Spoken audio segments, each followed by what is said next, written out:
Okay, I'm going to get started. I think some people might have logged in and perhaps they are away from their computers at the moment. So I'm Hannah Wilson. I'm co-founder of Women Ed, and I've known Alana and Penny for a long time, since they founded BAMEd. And last week we obviously had Sufyan and Lorraine from Chiltern come and talk about what they were doing as a MAT and a teaching school.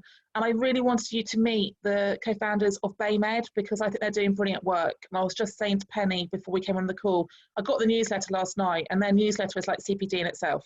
Okay, it's so comprehensive. There's so many signposting to other opportunities and to reading. If you're not signed up for the BAMEd newsletter, please add that to your to-do list as one of your takeaways from today.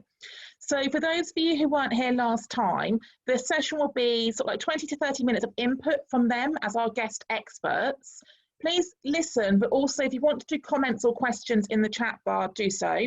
At the end of their input, it's really over to you guys. Like, I can ask the questions, but I want you to use them as your human resources. They are your experts for the afternoon, and no question is a stupid question. Okay, this is a safe space, and I want you to be able to ask those questions and get those answers to enable and empower you in your roles. And they are, Alana and Penny, got a wealth of expertise and experience to share with you. So we're going to go to the formal bit of the recording now. So we are being recorded. So if you don't want to be on camera, please turn your cameras off. So I'm going to formally welcome Penny and Alana to introduce themselves, please, properly to the room.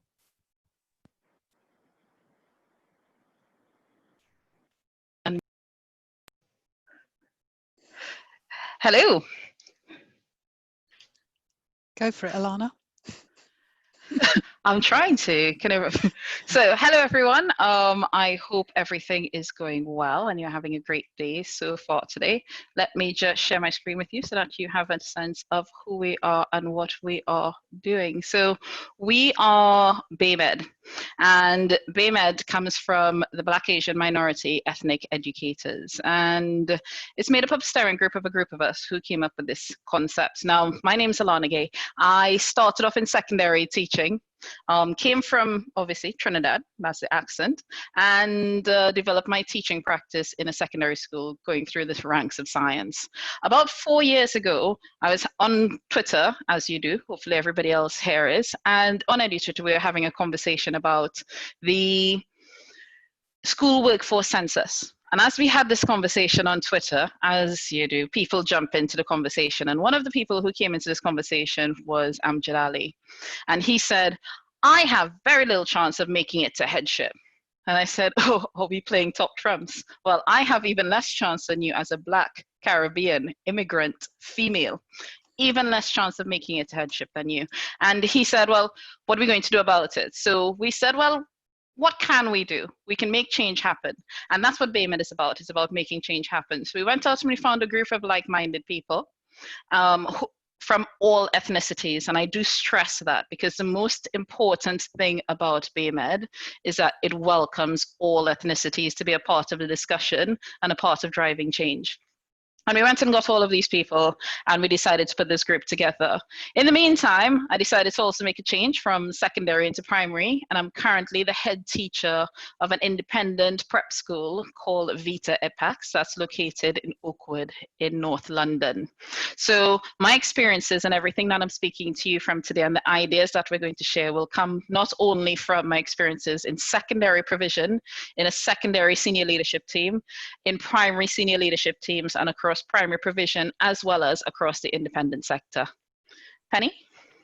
Great, thank you. So I'm Penny Rabiger, and as Alana said, people tend to just jump in on Twitter. So when they said they were going to start up a group dealing with some of these issues, I volunteered myself to come forward. My background is that I was also a primary teacher who went into secondary after a while. Hey.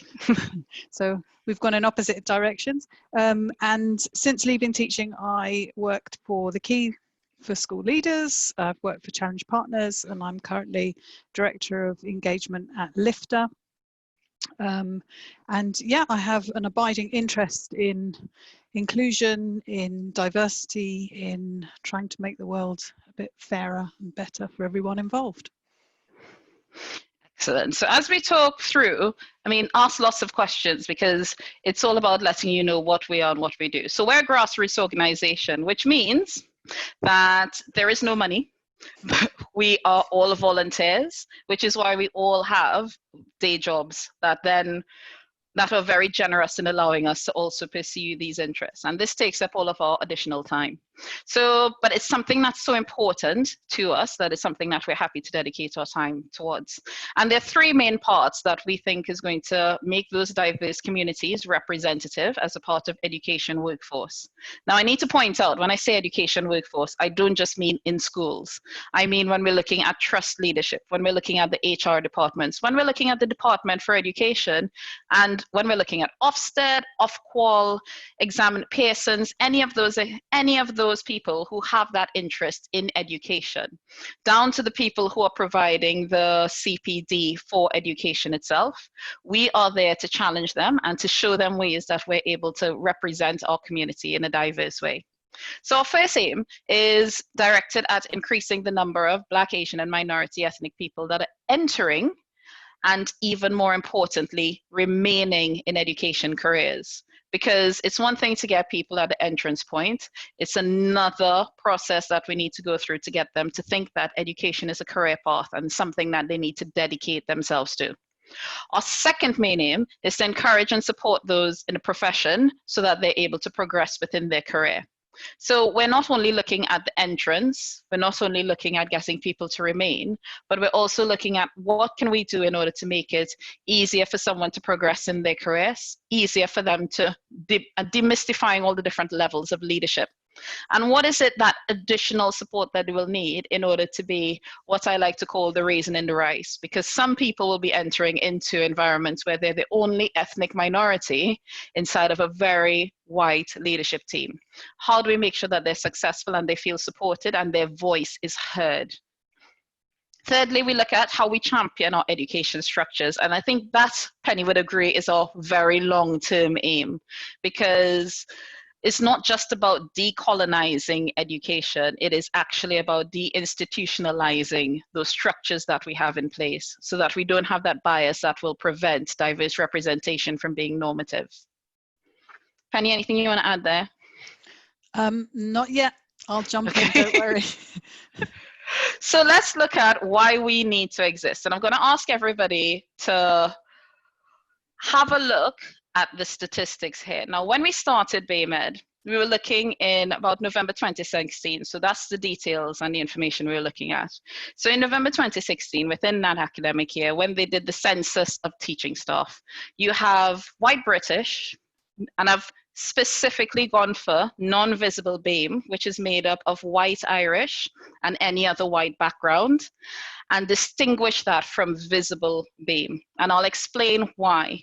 We have found that if you are of white origin and you have the capacity to hide that you're not white British, you will still be able to do well. And the chances of you doing well in your career still stands. If you are visibly BAME, like myself, and your skin color or hair texture, etc., demonstrates that you are from a minority ethnic background, your chances of progress diminish. So let's look at the progress that's been made. Now, you can look from the progress since the Swan Report and all of those, but let's look from 2016. So if you're white British, 86.5% of teachers were white British. Yet, 90% of deputy head teachers and 93% of head teachers were white British. So you can see that there's an upward trend where if you're a white teacher, white British teacher specifically, and you enter into teaching as a career path, it is laid out for you. You have an exceptionally good chance of making it to headship, should you choose to pursue this. If, however, you're non-visible BAME, or even visible BAME, your chances are diminished more drastically if you are visibly ethnic minority. So if you're non-visible BAME, you're going from 5.5 to around 4% to around 3.9%, a bit steady ship. But then when you look at your visible BAME group, you have 8% that then comes down to 3.2. But that was then, and this is now, and what progress have we made so far? Well, if we look at the progress that's been made over the next few years, we can see that the white British, the number of teachers entering, much less, 2% less roughly, but their chances of making it to headship still powers that of non-visibly BAME groups and BAME groups. So there's been marginal change and shift. And if we actually look at the number of deputy head teachers that are visibly BAME, from that 4.7%, we can tell as well, there's not even a pipeline of people coming through who can move into headship and therefore create that change that we need to see in senior leadership teams. But wait, there's more, because if we were to think about executive head teachers and CEOs, because they also now form a part of our modern landscape, where do we get, or where is the data for them? Well, there is none. And there is none because the DFE refused to collect it. And they refused to collect it probably because of what Schools Week has exposed. So this information is taken from Schools Week, brilliant newspaper. And it showed that if in 2018, there were 72 trusts that had 15 plus academies or 15 plus schools in their academy trust. And of those, there were 2 visibly ethnic minority CEOs. Hamid Patel of Star Academies, very strong school, and Clive Webster of Kent Catholic School.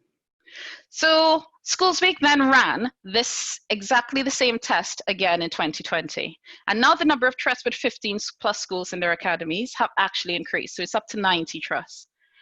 Once again, there are 2, exactly the same 2. No one else has joined them. They haven't left. So effectively, for BAME leaders or CEO, aspiring to be CEO, there has been no change despite the increase in the number of trusts. Now that brings us to, a question of, why does that happen? What is it that happens that makes that change not be driven through our entire school system? Because presumably, if we are improving our training patterns and we're improving on our understanding of leadership, then surely there must be an increase across all women, all protected characteristics in terms of women, age, etc. That's going to bring that change that we would see in our CEOs. That change in representation, that those people who make us think, yes, we can do this, anyone can do this. It's really a meritocracy, not just based on what's in the mirror. So therefore, we at BAMEd, we decide that we are going to work with the gatekeepers of recruitment. And those gatekeepers would be governors and trustees, because they're the people who do recruitment in the longer term, HR departments, because they're the ones that make decisions, and the NGA, which is the National Governance Association, as well as Governors for Schools. Penny? Yep, so we've done quite a bit of work to support the NGA with their campaign, Everyone on Board, making sure that being a governor is seen as something that's for everyone. But I think also we need to do work with our own governing boards to make sure that they're welcoming to people from different backgrounds, because it's one thing to be excited about joining a governing board, it's another thing to feel alienated once you're there. And governors obviously are the gatekeepers of who gets employed as a head teacher in a school.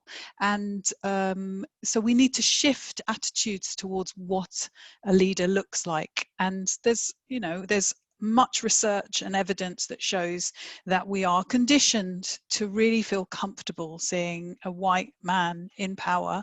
And it takes us quite a bit of effort to kind of bring that bias to the fore and to get over that and to recognize good leadership qualities in people who aren't our kind of stereotypical view of what a leader looks like.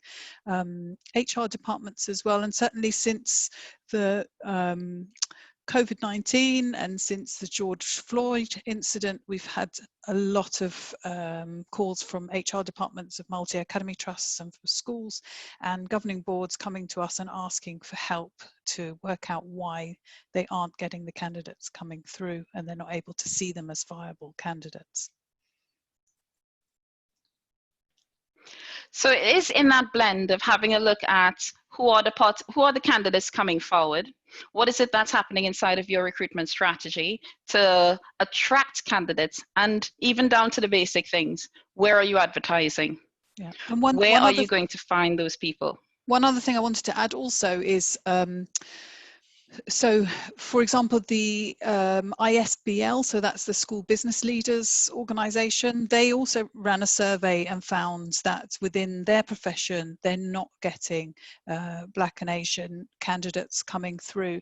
And whereas there have potentially been some thoughts around whether teaching is seen as a viable profession for some peoples, definitely around finance, that can be seen as you know, a good profession to go into, and yet these candidates aren't coming through into the school sector. So there's definitely an element of bias that's holding people back from being accepted into those roles.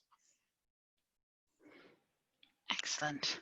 So now on to our second area, where we look at those who are within the profession and how do we encourage them to progress within their careers.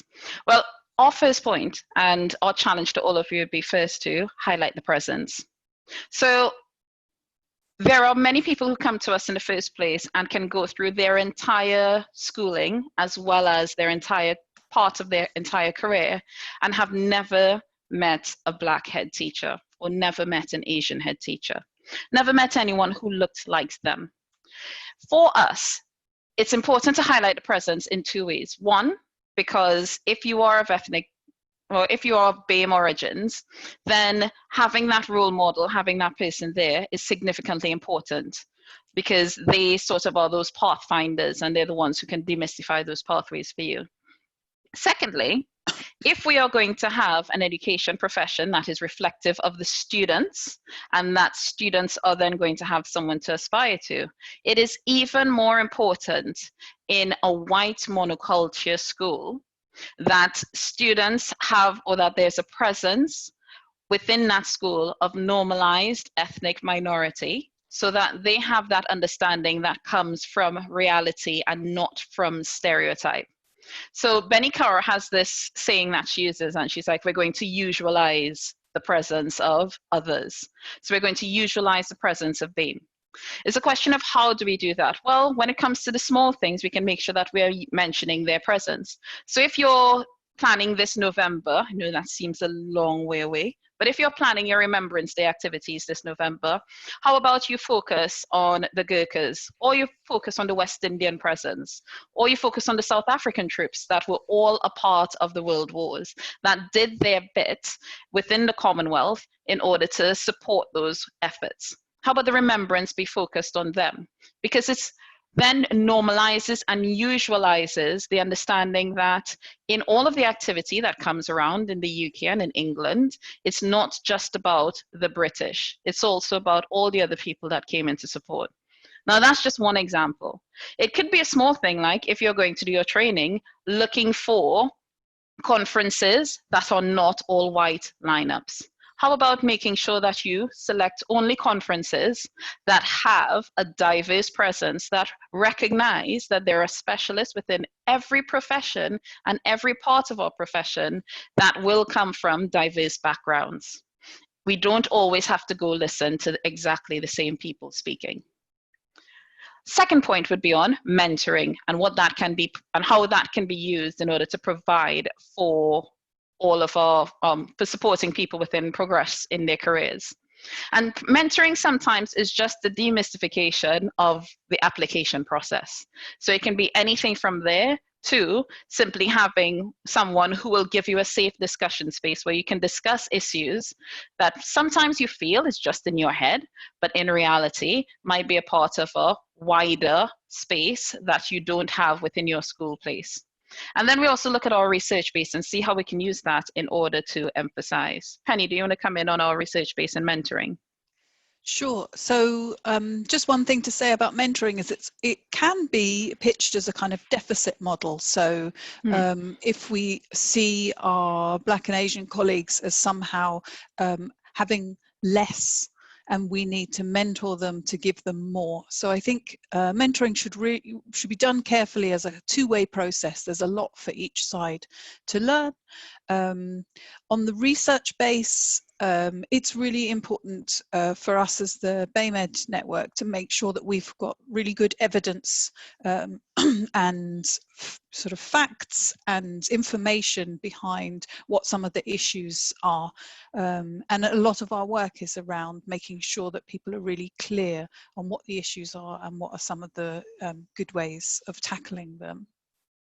Helen's asked a question, Penny and Alana. Could we speak to, is there any data on the selection process and applicants getting shortlisted versus applicants? Do you want to answer that, Alana? You go ahead, Penny. You can start. So there's a lot of evidence across all sectors around how bias impacts on shortlisting and on recruitment processes. And within education specifically, there's a lot around that as well. You'll be able to find quite a bit of it. I'll do a tour later of our website and you'll be able to find quite a bit probably on there. And if there's anything missing, you can give us a shout. But some of the things, you know, we suggest some of the things that you can do to make sure that that bias doesn't creep in, including removing, identifying things on people's CVs like names, where they studied and so on and so forth. And there's quite a lot of debate around which methods work best for different situations. Should we mention something also about the safe space for discussion? Yep, go for it. Yeah, so I think obviously there needs to be safe discussion space for BAME colleagues within school, and they should feel comfortable speaking to each other and speaking to line managers about their lived experience. And I guess, you know, as myself, as somebody who's racialized as white, it's really important for me to support white colleagues with issues around things like structural racism, around whiteness, and concepts like upholding a white supremacist agenda, which can often sound really quite shocking to white people. So I think there needs to be a space also where white people can read, think, digest, speak, and help each other along on their kind of learning journey about what the issues are. And I think that works both ways, because I think when we are believing in our safe discussion space, it has to be that white colleagues can come there and they're able to express ideas, ask questions, etc. But also that they're in that space to listen to their BAME colleagues as well. So it's about a listening exercise happening across all groups that's going to help drive towards change, because it drives towards that understanding of each other and that understanding of the differences in experience. So when we started off, we had our very first, oh my gosh, it seems so ages ago. In May 2017, we had a very first conference that we had, and we looked there at how not only just unconscious bias, but how do we move beyond it? Because once you've had unconscious bias training, the unconscious bias then becomes conscious. What are you doing to ensure that you live beyond it? So we had Professor Paul Miller, and one of his sayings that we hold dear to us is about the idea of a meritocracy versus a meritocracy. So many times when we believe that we're hiring on merit or people are there on merit, the fact of the matter is those people are there because they have some aspect about them that is a reflection of the selection panel that is there. So even simple things like diversifying the selection panel, making sure that the selection panel has to put forward any reasons for not selecting people and justify that to someone who's going to do some quality assurance of the actual system. All of those things will allow us to drive change. So we started there with these discussions, and we had lots of professors there. Everyone joined in. I think in our very first event, we had about 150 people attend, just with us trying to see, well, what is it that we can do and how do we make this into something that's an even bigger and more important discussion of what we're having, something that goes just beyond that trendy unconscious bias training. So we've moved on since then, and we've now started to look right at all the different ideas. And I think one of the key ones, color blindness, because when people say, well, I don't see color, what you're pretty much saying is that I don't see you. I don't acknowledge anything that you're experiencing, and I don't think that your color has anything to do with it. When the fact is, that's not true. because what you're doing is denying the experience of those who tell you that they have had either a race-based experience or a experience of racism in some way. So when we look at society as being diverse, and I think, Hannah, it's you that say, go somewhere where you're appreciated, not where you're being tolerated. That's what we're thinking about in education. It's not about being colorblind and not seeing color and therefore not seeing the background and the challenges that certain groups will face. It's about how do we see those, acknowledge that that happens, and then start to work together to break down those barriers so that they don't dominate our society in the manner in which they do now. So we had Nick Dennis, who then came to talk about wanting his daughter to be in a school that reflects her heritage as a whole, not just part of her heritage and discourage the rest, or part of her heritage and devalue the rest. Something that is going to build a legacy throughout our society, and a legacy of Britain and England and London that's not just based on one narrative, but an understanding of all the various narratives that there are and the various experiences, and our appreciation for those experiences as they have been. So when we are thinking of our third, and that I should probably go back and say, and this is what feeds into our third aim within BAMED. So when we are looking at how schools are used to create society, we are thinking of how we champion change in education structures so that bias does not become something that prevents representation. And again, I come back to that idea that we need to normalize and usualize diverse presence, especially within the senior levels. Penny, all yours. Yes, and there's a question here also from Chandrika, which says, to what extent do you feel that cronyism or nepotism is shutting out BAME employers, for example, through hidden job markets, and what can be done to address this? So I don't know if we want to address this now or address it later, but I think it's a good question for us to be thinking about. Yeah, the boys club. I think networks are powerful.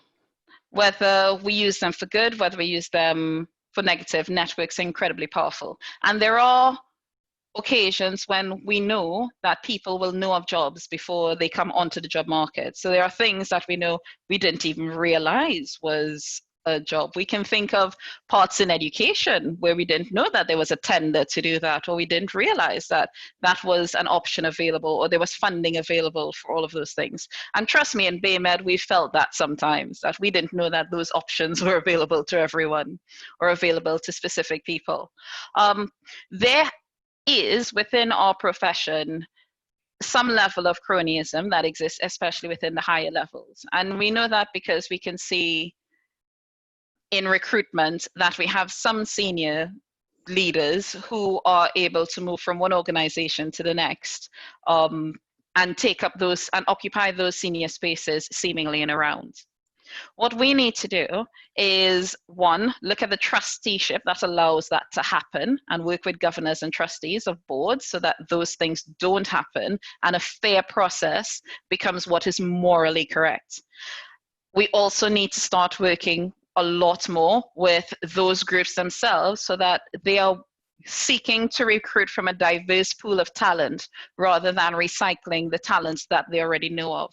Who you know and who you trust is a really powerful thing, but unless your network itself is expanded, the people that you supposedly know and trust are always going to be the same people that are a mirror of your personality. And that's where BAMED, we openly invite everybody we can possibly think of or find. We will work with most people that we can think of and find. And that is about widening their network so that they have a better understanding. A clear example. Yeah. I was going to say, I think also it's, sorry to cut in, I think it's good to link to research here as well. So the McKinsey research shows that if you don't have a diverse team and you aren't reaching out beyond your kind of usual contacts, your organization is not going to be sound in terms of its decision making and in terms of its, well, for businesses, they're much less financially viable organizations if they don't have that diversity around the table. So one way to try to prevent that is to keep pointing the finger back at non-diverse boards and non-diverse leadership to say, well, you are not going to be able to make sound and lasting decisions without a range of voices and lived experience around the table.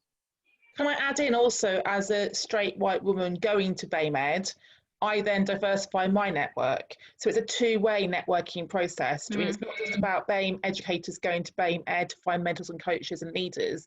A bit like what Sufyan said last week. Sufyan went for the job at Chiltern because he was invested in Lorraine and he knew Lorraine would look after him. And my team was very diverse because I speak about diversity and I care about diversity, and it's very visible. I had a lot more people from diverse backgrounds applying to work in my school. So I think it's a two-way networking process as well. Yeah. Yep, Penny, back on to you.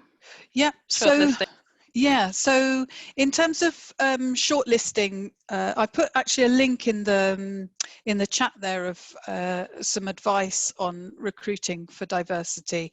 But I think in terms of shortlisting, again, and sort of finding applicants, there's some good tips about sort of going out of your usual sort of places to find people and to advertise widely, to tap people on the shoulder. There's nothing wrong with reaching out to people specifically, even if they're not looking for a job at that particular moment, to say, you know, are you interested? Do you know someone who's interested?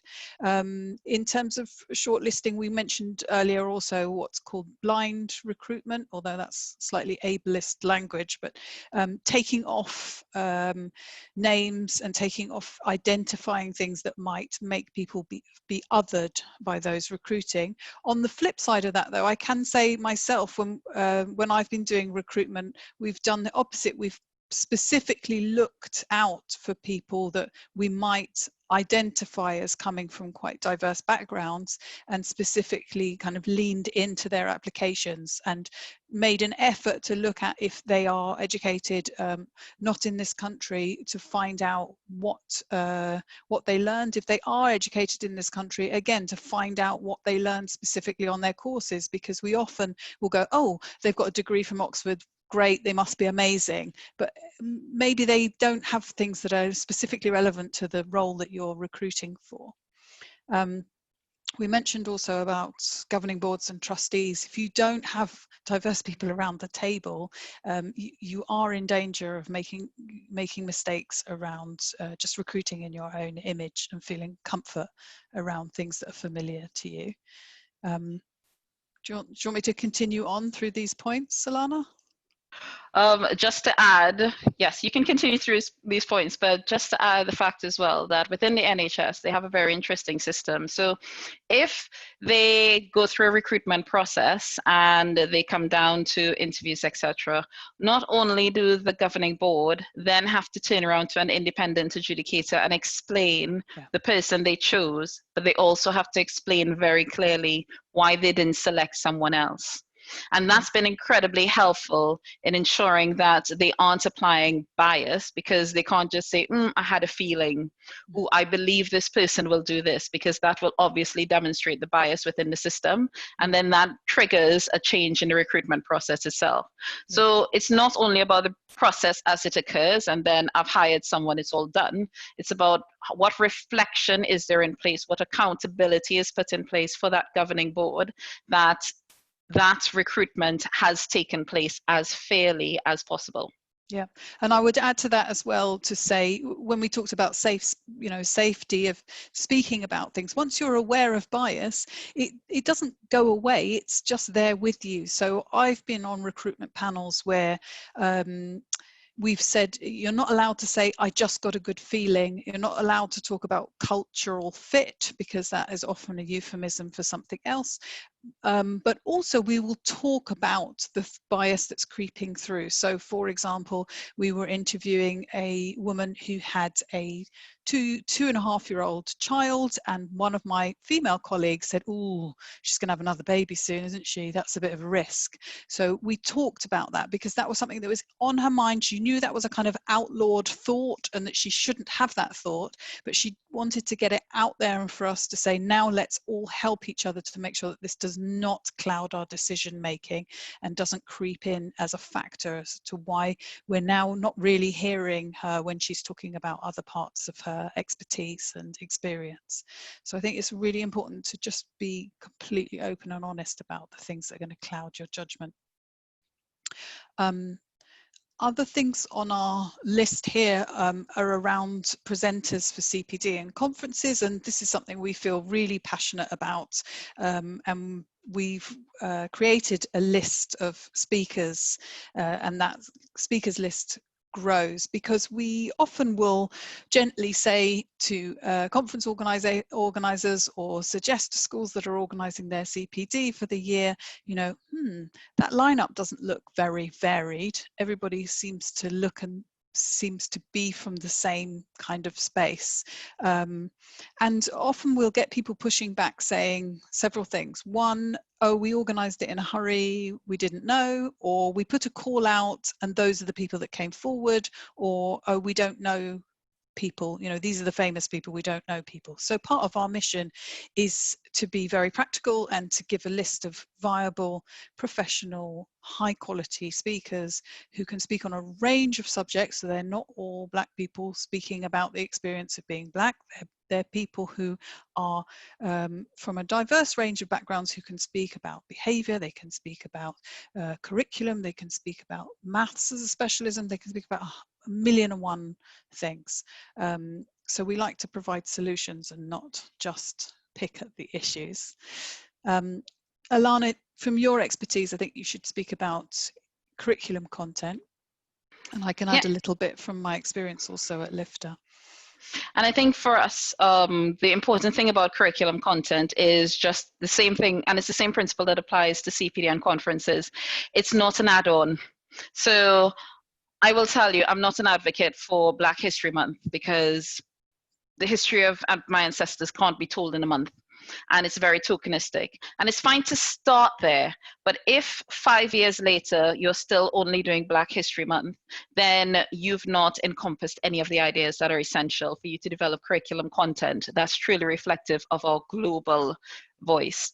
So with curriculum, we always say look at for the global and the diverse perspectives on a single issue.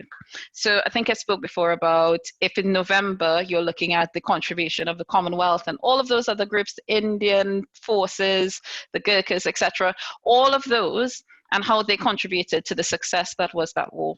In the same way, when you're looking at your books, it should not be that you're necessarily looking at it from one perspective. So at the same time that you're reading Romeo and Juliet, why not be looking at the BBC's depiction of noughts and crosses?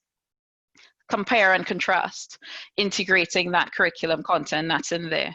Music isn't just about Bach, it's also about the origins of music. Somalis are a nation of poets. Is their poetry integrated into your curriculum? And not as an add-on, but as a part of the learning process that needs to occur within the curriculum itself. Because again, it comes back to normalize and usualize the presence. It is not an add-on when you have a Black author or you have a Black central character within the curriculum. It is an enhancement of the authorial technique and of all the issues that are occurring. I was teaching my year 5 class recently, and we were learning about medicine and the evolution of medicine. So we we were brought to Florence Nightingale. And as we spoke of Florence Nightingale, I said to them, Mary Seacole. And as we spoke, we started to contrast the experiences that Florence Nightingale and Mary Seacole had when they decided they wanted to go to the Crimean War, when they were at the Crimean War, and then when they returned to the UK. Because as we all know, Mary Seacole died poor, and she was only recognized after, whereas Florence Nightingale came back to an inheritance which allowed her to set up a nursing training center. And that got the students thinking, well, where else does this happen? That the contribution is the same, the direction is the same, the aim is the same, but the recognition is very different. And I don't know if everyone heard Michael Holding speaking about the light bulb, but that in itself is another moment where we have someone who is widely recognized for achievement and innovation, when in reality, the innovation came from someone else. To make that last part work, it came from someone else. Where is the recognition that comes there? So I have a conversation with my students and I said, well, yes, let's see who we can speak about when we speak about civil rights. Not one of them was able to name a Black British civil rights leader. They automatically went to your Rosa Parks and Martin Luther and Malcolm X, etc. And I said, yes, but who brought this argument to the UK? And they didn't have an answer for me because they've never been taught it. They've never been taught to look at it. They've always been taught, and even within this George Floyd sphere, they're still being taught, well, that's what happens in America. That's an American problem. It's not a UK problem. There's no racism of that type. There's no targeting by the police of that type. There's none of that happening in the UK. So bringing them into a point where when we're discussing aspects of the curriculum and deciding what's in there, what's important to treasure and what's going to be trashed, we need to also be thinking, well, those things that we treasure, are we actually building it in so that it becomes an important part of their learning? Think of when we speak of the Great Fire of London. Sorry if I'm using too many primary examples, but think of when we speak of the Great Fire of London. It is taught about how that went on to change architecture and the way that it was structured. But do you then extend it to say, so let's think about the Grenfell Tower. How is that going to have exactly the same impact on London? A simple change of direction, it brings in diverse thought. It can be integrated into curriculum content. So it's not an issue of time and not having enough time and the syllabus is set. A syllabus is a foundation upon which we base our learning. But it is up to us as teachers and educators to dedicate ourselves to ensuring that a truth is told. And the question I would have for all the participants here is, how much of truth do you want your students to be able to understand, process, and to be able to live their future lives by? Because we can just stick with the curriculum we have. That's absolutely neither here nor there. They'll pass exams. But then we are repeating exactly the institutional structures and the structural racism that we have that will allow them to think that there were only white soldiers when they went to World War II. That will allow them to think that if it wasn't for the kings and queens and their greatness and the things that they did, there would be difference within that slavery would not have ended. That if it wasn't for the kings and queens, then colonialism did so much for all of these countries without teaching the truth of the kingdoms, the African kingdoms that existed before colonialism. What was happening in the West Indies before colonialism. All of those truths are part of what we need to impart into our students. Yeah. I think also about, there's something to be said also around when you're making your curriculum choices to make sure that these are positive. So my own experience as a Jewish child in schools in this country was that the only time we saw Jews were very negative connotations. So Shylock in Shakespeare and the Holocaust. So from my experience as a Jewish child was that, well, we are pretty vile people, really, and it sort of helps you to internalize some quite negative feelings around. And that hasn't changed. My children are teenagers and they've had exactly the same experience in school. So thinking about what to bring. And I think also about contextualizing your curriculum as a global curriculum. So the work that we do at Lifter is all about global learning and folding in sustainable development goals as something that are really impactful for this country, and they're not just over there.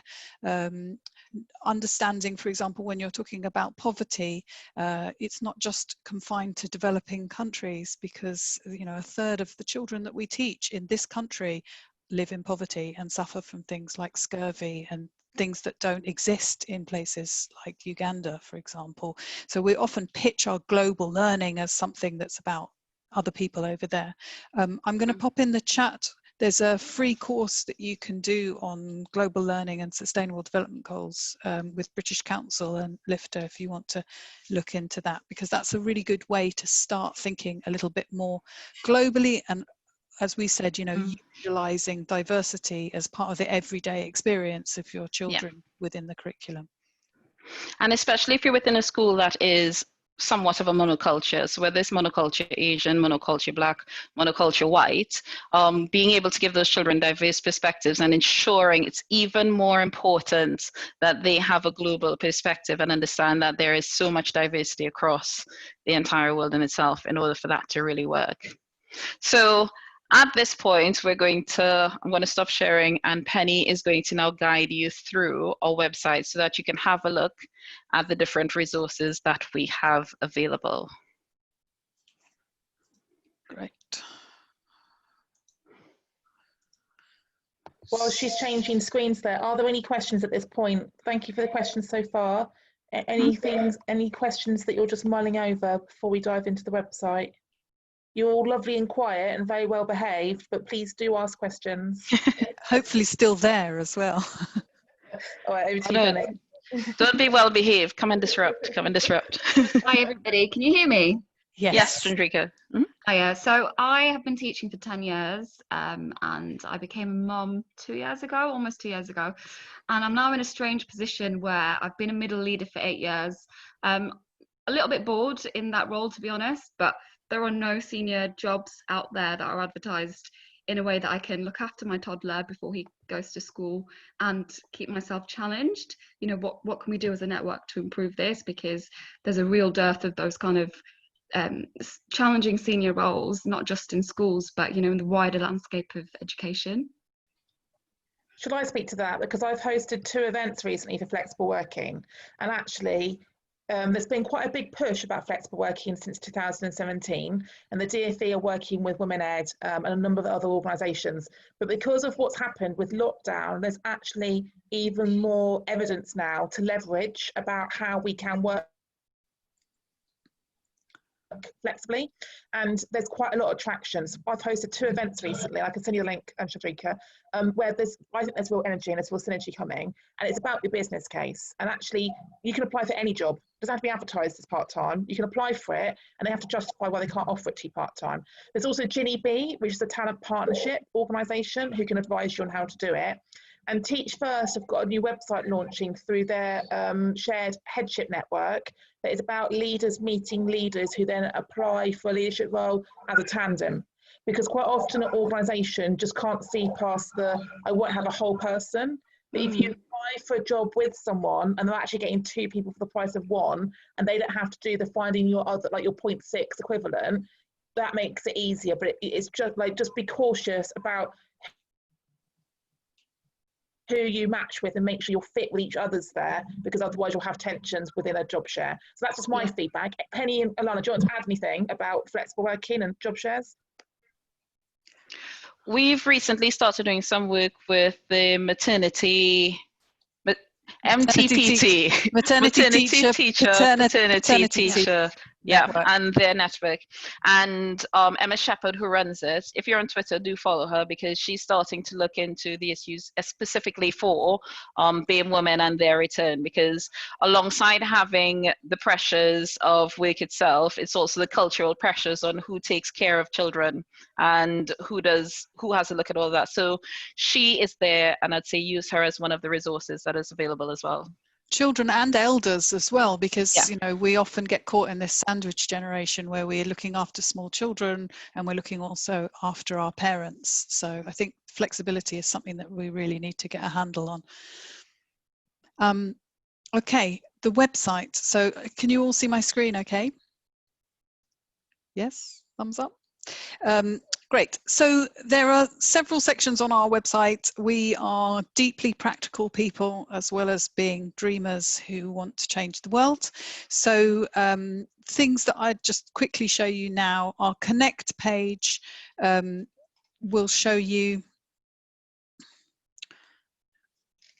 all of the different regional hubs, and these are growing by the week, we're getting new hubs springing up. So we have regional hubs around the country, and we hope that that will make it easier for people to kind of really get stuck in with local issues as well. And then we have a list of organisations that we work with and useful things. So I'll just highlight here, if you ever want to use better visuals in your presentations or on your websites, there's some nice black illustrations here which show a range of diverse people, because sometimes we get caught in a trap of just putting the same old white faces everywhere. And there's 1,000,001 other organizations that you can connect with that can really help you on your diversity journey. So that's one element.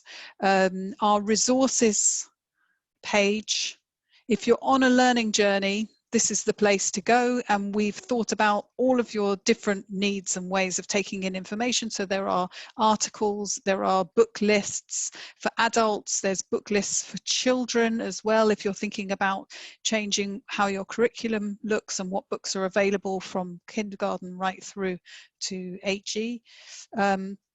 We've got podcasts, we've got videos, we've got 1,000,001 things.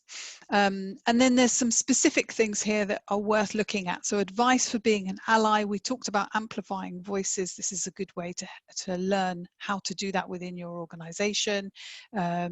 We've got other things. So if you're organizing an event, there's a toolkit of how to make sure that your event is diverse, not only the people, but the content and the way that things are organized.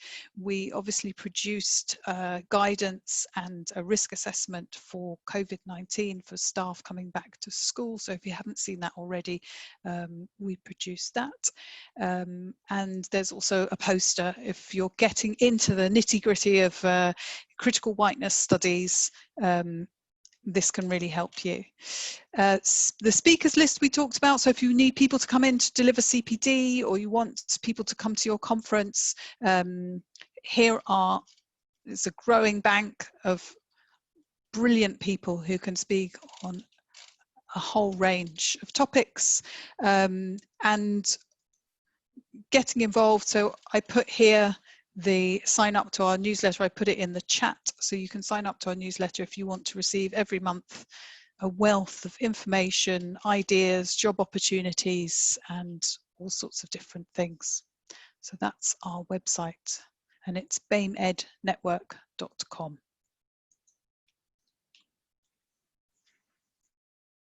And I think the essential thing to say about our website is that we put this website, as we think through this website, we want to make sure everything is really practical.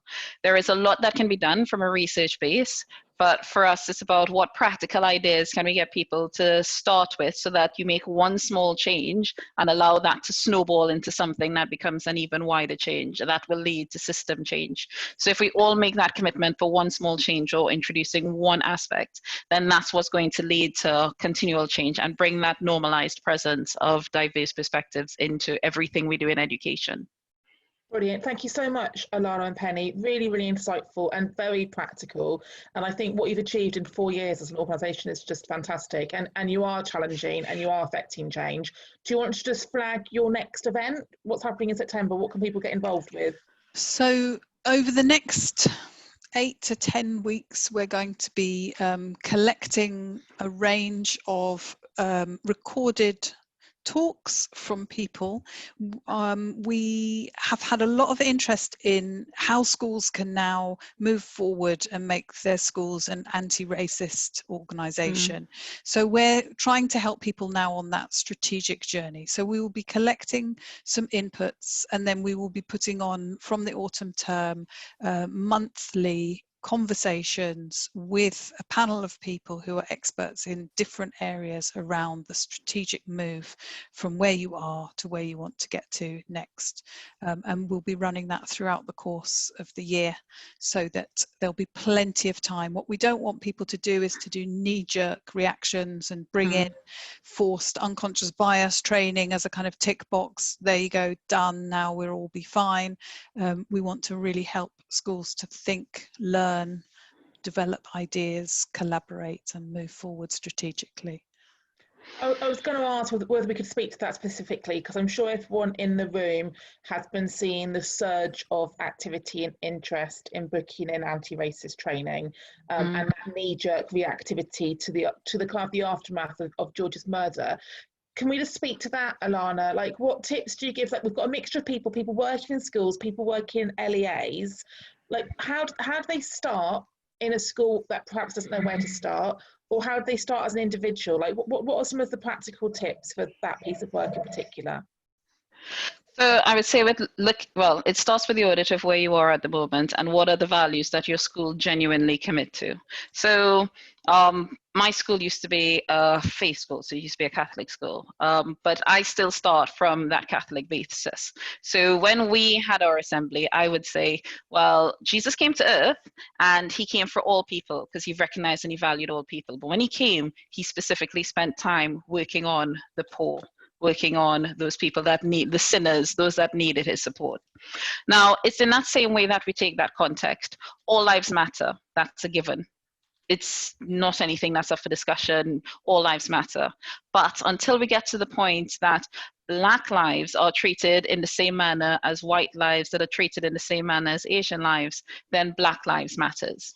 And starting the conversation there by bringing that understanding of why this focus is here at the moment, and then what we're going to move it on to in the next moment, and how deconstructing from one area is going to lead to progress in another, that's what allows the success to happen. So the same thing happens across protected characteristics. If you put in place a measure that has worked really well and has brought more women onto your governing body or has brought more women into your leadership team, you now need to be looking and saying, well, what is it that I can do within this measure that will now widen the protected characteristics from just having women there to now having diversity embedded there? What is it that I still need to change? Have a look at your policies, do an audit and see who it affects. If in your detention rooms, they are filled with young Black boys who have defied your haircut policy, or your hair policy in the school, then have a look at that policy and see whether it's actually representative and whether it's supportive of that school. In the same way, have a look at your behavior policy. How many students have been reported simply because they were too loud? Is that not just a socializing discussion that you need to have with students and families, as opposed to putting them into detention? So look at the things that are being used punitively, have an analysis of the actual data, and don't just analyze the data, do something with it and put in place those things that you know are going to have an impact and create that change to happen. So the conversation can start anyway. You can just start with a flippant comment and let that conversation build. But it's about who you have in the room and how genuinely dedicated they are to that conversation and bringing change. That's what's going to make the difference for you. I think also, just to add to that, I think also it's about ownership and about knowledge, and just to not let any kind of guilt creep in that you don't know enough. Just start learning. So I've popped in the chat, there's a couple of good resources there. The NEU has produced an anti-racism charter which has a kind of checklist. Again, I wouldn't dive into checklists, but just have a look at it might help you to know what you don't know. So where are the sites where you know, racism can creep in, as Alana said, through policies, through things like hair, through behavior, through dress. And then the Haringey Education Partnership also has committed, all of schools in Haringey local authority have committed to sharing their data on the level of failing that we have towards our BAME students' achievement, and to work together to do something about that. So there's some interesting resources there, and all of us have to go through an audit and then write an action plan, and that is written into the school development plan. So it's not a separate bolt-on, let's do some diversity when we get around to it. Our schools will not be judged as good or outstanding unless they are doing well for all of their students and all of their staff. So if I can encourage everyone in the room just to reflect on what Penny and Alana have shared this afternoon, and then think about it through the lens of the role you do in the organisation you're employed by, in the community you serve, and then think about, is there one question or a couple of questions that you want to ask Penny and Alana whilst they're here? Like, please don't be shy. Helen, that's great to see your hands up.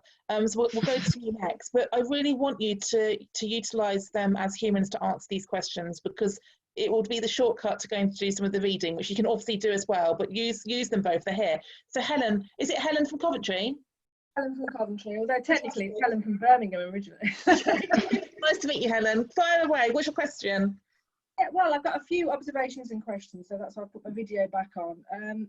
It's been really interesting, obviously. Lots of our schools are doing exactly as you said, and they want to get diversity right. So the resources are really useful, so that's my first point. So thank you very much for those. And one of the things we talked about recently, which we really want to do, is to encourage more BAME leaders. But our problem is, and I think probably on your website I can get the resources, our problem was, it's going to be a lot of white people talking about how to get BAME people into leadership, and is that the most effective way? So how can we do that in a sensitive way? And the reason I asked about recruitment is because I'm going to be involved very shortly in head teacher recruitment. And it's that, it's getting it right. I mean, we do take names off, we take all distinguishing things off, but it's getting it right. It's not making it tokenistic, it's making the approach correct to get more leaders into Coventry, more diverse leadership, because it's a diverse city. So why, you know, that's why I asked about the getting to shortlisting and then actually being successful. So yeah, just any tips you can give really, so that we don't make it tokenistic, we don't patronize anybody, but we do get it right from now on. I would say first you need to check how many, do you have diverse teacher workforce? Or is it from that level? Teacher workforce, yeah. Leadership, no. Okay, so you go to the teacher workforce and you say, well, what is it about this job? And you sort of do a focus group and you say, what is it about this that either entices you to apply or makes you believe that you're not going to apply, and find out directly from them. So start there. I would also say in parts like this, it's always good to include community leaders, because there might be something that entices people into community leadership that they're not linking with the fact that when you go into being a head teacher, you are also in community leadership. So linking those two and having an understanding of the community itself, that would also help. If you are, then, and I suppose you will also have those preparation pathways. So do you have the Equality and Diversity Hub in Coventry as well? If you have one of those, it is worth linking with them so that your schools directly work with them, so that they get an insight into what the school is like, so it becomes a normal presence or normal environment for them to go and work within. Because the Equality and Diversity Hubs recruit a lot of diverse people that they're training towards leadership, but then them knowing that at the end of this, these are the types of schools that you can go and apply to, this is where you're welcome, and this is where everyone is welcome, that also gives some assistance, and it helps to broaden your network as well, so that you're able to take that feedback from the teachers you originally spoke to about your recruitment process and feed it into what you're going to do in order to attract these leaders from that training program into your school itself. Can I add, like, make it explicit, Helen? Like in all of my adverts as a head teacher, I had a bold statement saying we welcome applications from people from diverse backgrounds. On every personal specification and job description, I had the values I was looking for, and I spoke about diversity, and that was generic to every.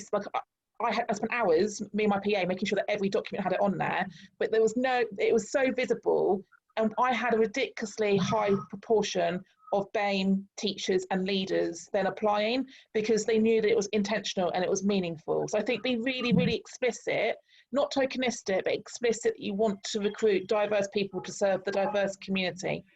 Go on, Penny. I was going to say, but please be careful that it's not just words. I know for Hannah it wasn't, because you live those values, you know, so make sure that you're not creating a hostile environment for people to come into. So again, think about things like flexible working, because what could the barriers be? The barriers could be many, many things.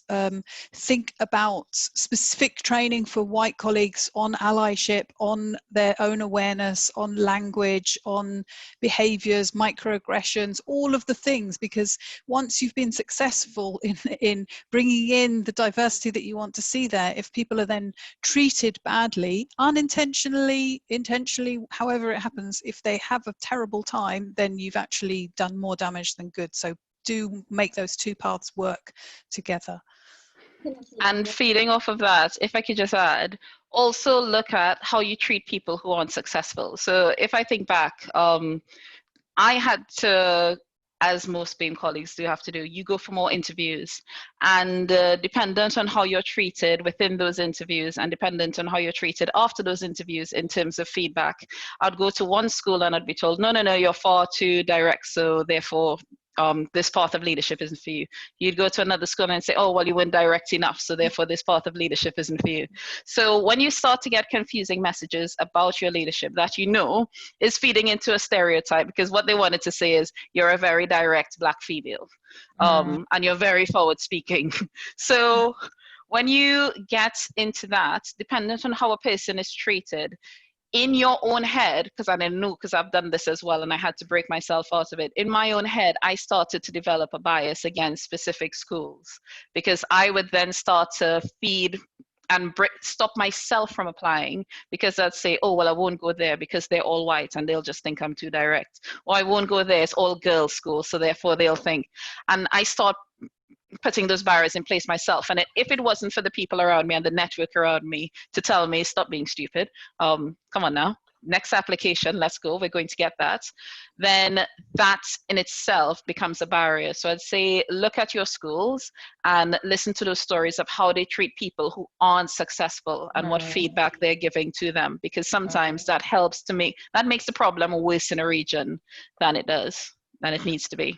Helen, can I come back to you for your next question? Because Chandrika had a question for Alana about her own narrative. So Chandrika, do you want to just jump in and actually ask Alana the question you've put in the chat? Yeah, I'd love to. So I guess I'm interested, given we've just seen the stats of how few Black head teachers we have out there, and I'd love to hear of a defining moment in your journey, and something that links together the fact that you're a BAME leader.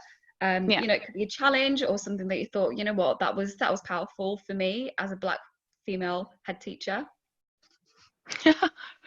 I think for me, it came down to authenticity. So I was in a school, I was in middle leadership. I was very comfortable with what I was doing. I knew exactly what I was doing, etc. But then I started thinking, well, what's going to be my next step?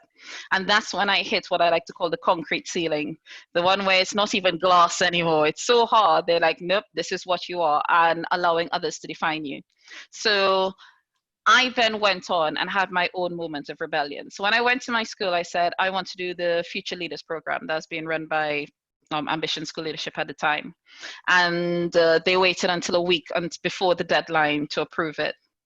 And then when I got onto the program, it was almost as though they didn't expect that I'd get onto the program. So that gave me the trigger that, do you know what, as much as I love the school and I love these kids, there are kids everywhere that require assistance. So I'm going to go share my benefit to kids everywhere. And as I started moving up the ranks, I started thinking, actually, do you know what, I want to make an impact within my borough. All right, I want to make an impact within another borough. I want to make an impact within education itself. And that's why I've now moved to a point that I now think I'm aiming to make an impact nationally.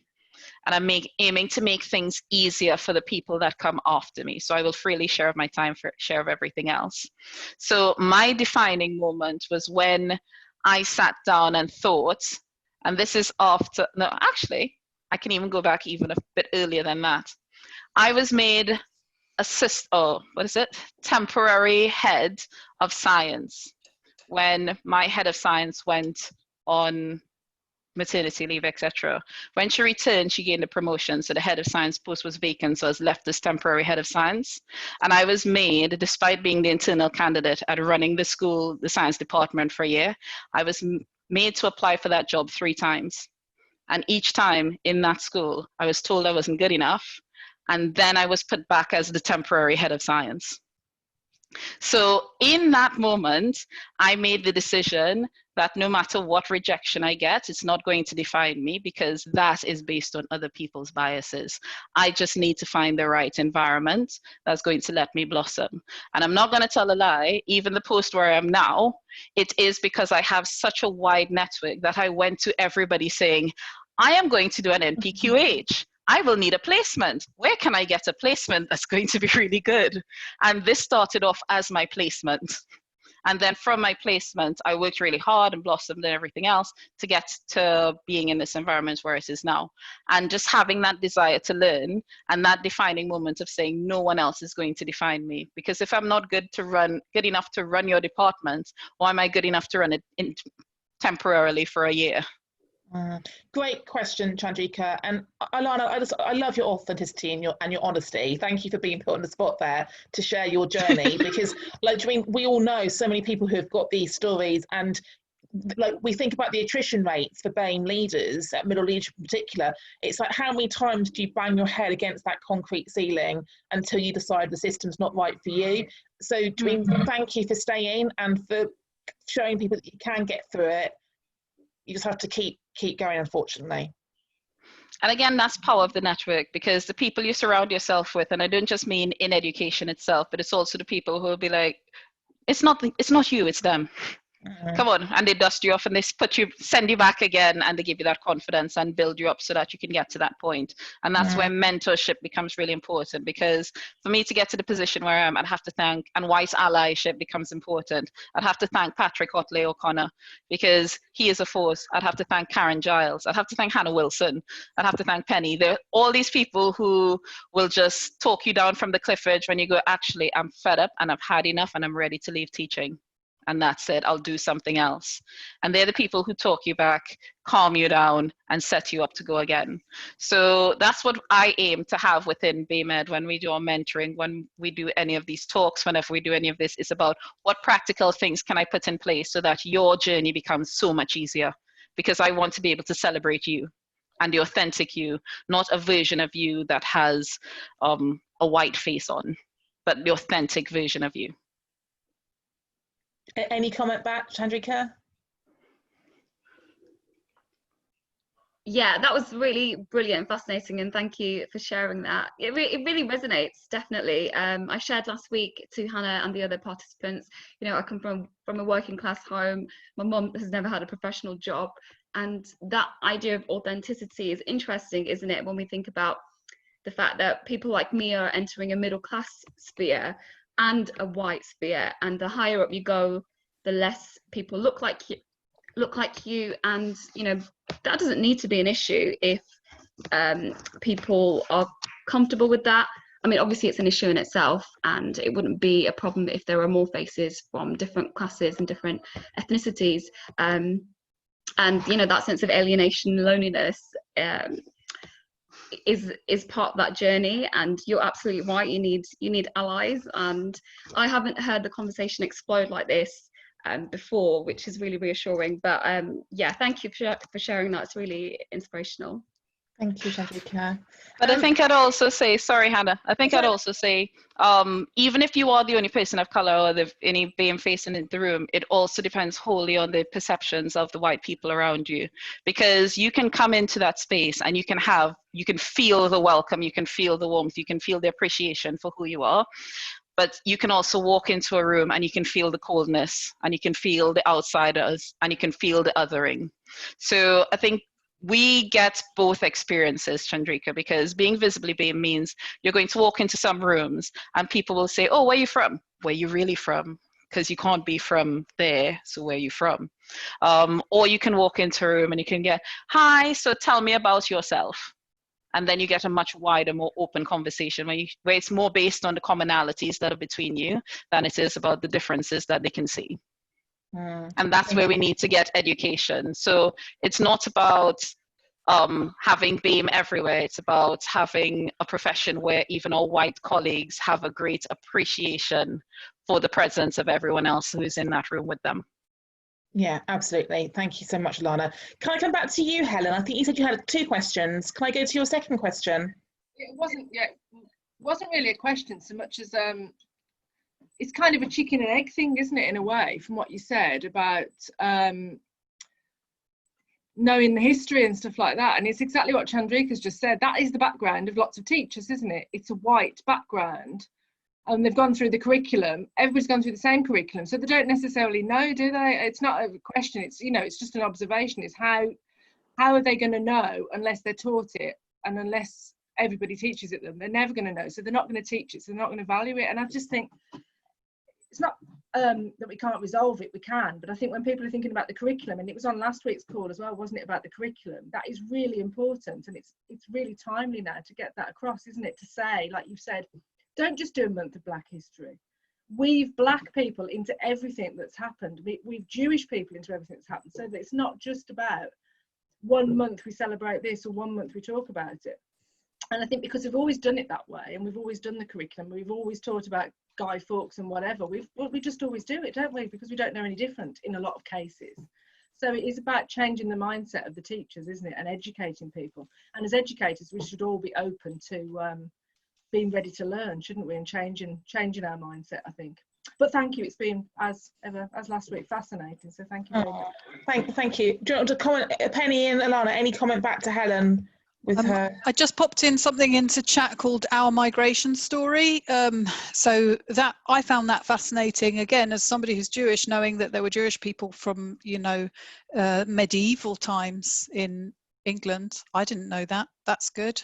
But I think what you're saying about being taught it, I would say it really is our business now, white educators, to educate ourselves, and it's so easy to educate yourself that we should have no excuses.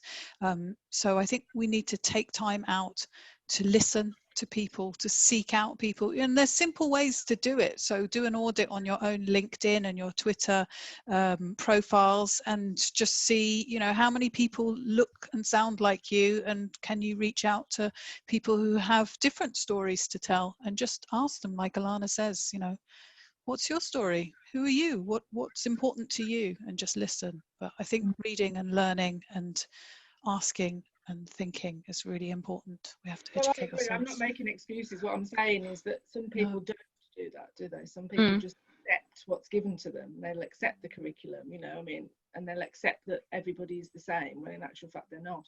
I think we all do that.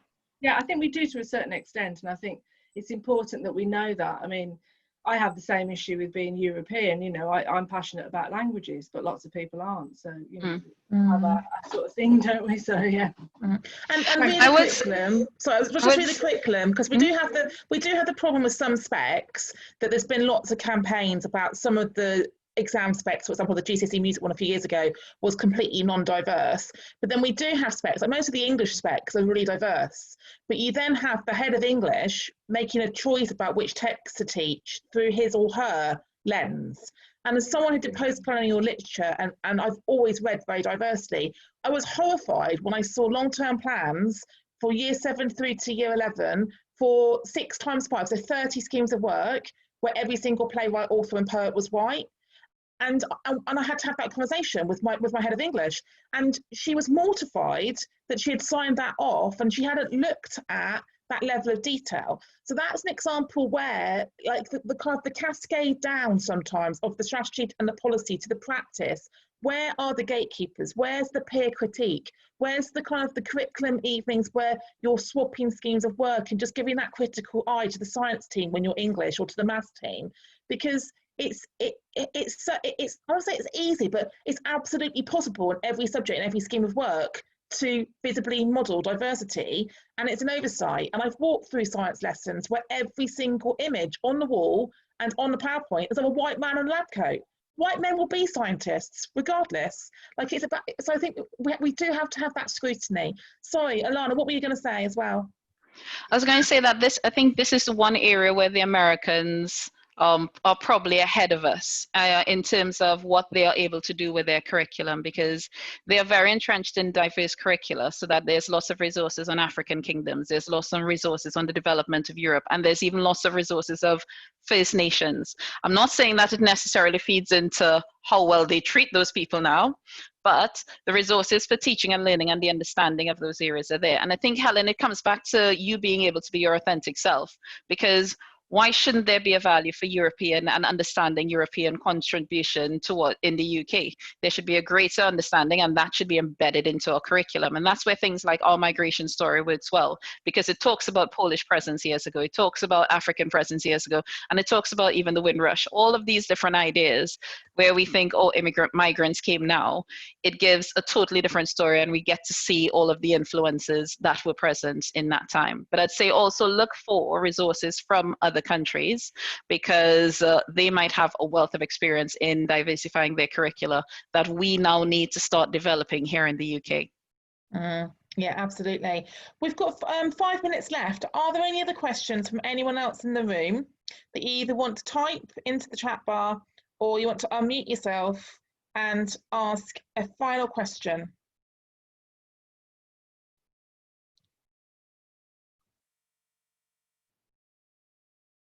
No? Okay. Are there any final messages? Like, Penny, what was your kind of like your one key takeaway? One thing people can go and do this week to get started. What would your one recommendation be? That would be my recommendation. Do something this week. So there's been a lot of things put into the chat, things you can read, things you can do. Do come on our lifter training if you'd like to. You know, just pick one thing that you're going to do. And another thing I think is to try to think about this time next year, where do I want to be in my own knowledge, and where do I want my organization to be, and then try and map backwards to today of what you're going to do and by when. Brilliant. Will everyone know what Lifter is? I think Penny's mentioned it, but when I do the follow-up email to you all, I will put in a link to the Lifter website. And if you have followed the Diverse Ed event, Serda, one of the co-founders, spoke at that. So I put it into the link last week. So I'll make sure both links get sent out. Yeah, I mentioned it here as just a free course on global learning and sustainable development goals. So yeah. Yeah, brilliant. Thank you. Alana, what's your takeaway or your recommendation for everyone? Just like Penny, it's not no slogan, only action. So go to the Baby Out website, one book, one article, and when we see you again, I'm being hopeful here, Hannah. When we see you again, we would look forward to be having that conversation around that aspect. Other than that, if you're not already a governor, go onto a governing board and make that difference, because all of our colleagues working together, we can make our governing boards anti-racist. So place yourself in the middle and take that action. Brilliant, thank you, Alana. And if you weren't here last week, we can send you the recording of last week's session. I hope that some of you will return to our third and final one before the summer next week. Next week is more of an open forum, bring questions, bring ideas, and we're going to be talking about what we can do moving forwards as a group.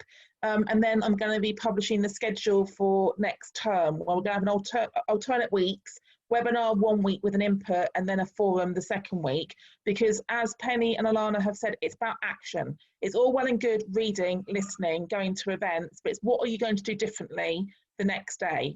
We're not just vessels for passive learning. So the forum is going to be us sharing what have we tried, what's working, and sort of magpieing those ideas from each other. So that will be a fortnightly opportunity from September. So I just want to say a massive thank you to Penny and Alana, who are both super generous with gifting so much of their time and energy to the system, and I really appreciate you this afternoon, ladies, coming to join me. And you'll definitely be back at some point in the autumn term to hold everyone to account to what action they've taken and what impact they've had. So thank you very much, everyone. Go and put the kettle on, have a cup of tea, stay in touch, and I will send you a link to the recording. Thank you. Thank you very much. Thank you all. Let's wait for them all to leave.